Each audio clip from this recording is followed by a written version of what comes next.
چھوڑ کر آیا ہوگا اس کے میکے، تم پریشان مت ہو۔ پر صفدر صاحب کچھ نہیں ہے، تم بلا وجہ پریشان ہو رہی ہو، جاؤ میرے لیے ناشتہ بنواؤ۔ پریشان تو وہ بھی ہو گئے تھے، پر انہوں نے اپنی پریشانی ظاہر نہیں کی۔ داور کمرے میں لیٹا ہوا تھا، دروازہ بجا۔ کون ہے؟ داور نے لیٹے لیٹے ہی پوچھا۔ وہ چھوٹے سائیں بیگم سائیں آپ کو کھانے پر بلا رہی ہیں۔ ٹھیک ہے، آ رہا ہوں۔ تھوڑی دیر کے بعد داور کھانے کی میز پر آیا۔ مجھے آپ لوگوں سے کچھ بات کرنی ہے، پہلے کھانا کھا لو پھر بات کرتے ہیں۔ صفدر صاحب کے کہنے پر سب کھانے میں مشغول ہو گئے۔ داور بیٹا ٹھیک سے کھاؤ نا، گلزار بیگم نے داور کو کھانا بے دلی سے کھاتے دیکھ کر ٹوکا۔ بس اماں سائیں، مجھے کچھ خاص بھوک نہیں ہے۔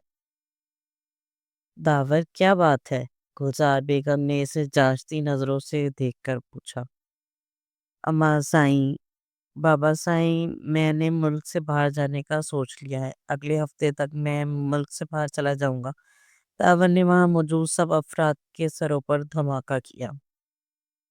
داور، یہ کیا کہہ رہے ہو تم؟ اس طرح تم ہمیں چھوڑ کر کیسے جا سکتے ہو؟ گلزار بیگم نے روتے ہوئے کہا۔ اماں سائیں، میں آپ کو چھوڑ کر نہیں جا رہا، بلکہ مجھے وہاں ایک اچھی جاب کی آفر ہوئی ہے۔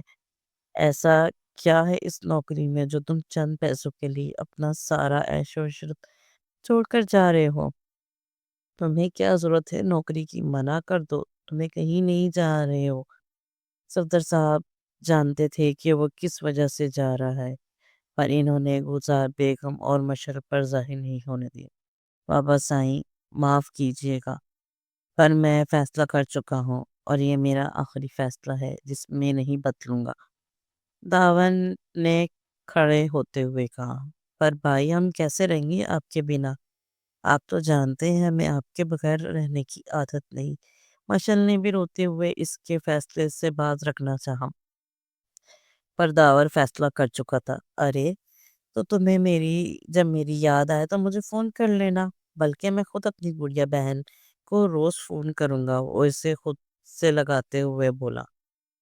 زوہا بہت خوش تھی اپنے گھر واپس آ کر، اپنے ماں باپ کا پیار دوبارہ حاصل کر کے۔ زوہا پہ تم نے کیا سوچا، داور کے ساتھ رہنا ہے یا نہیں؟ وہ سب ساتھ بیٹھے باتوں میں مشغول تھے جب نسرین بیگم نے زوہا سے پوچھا۔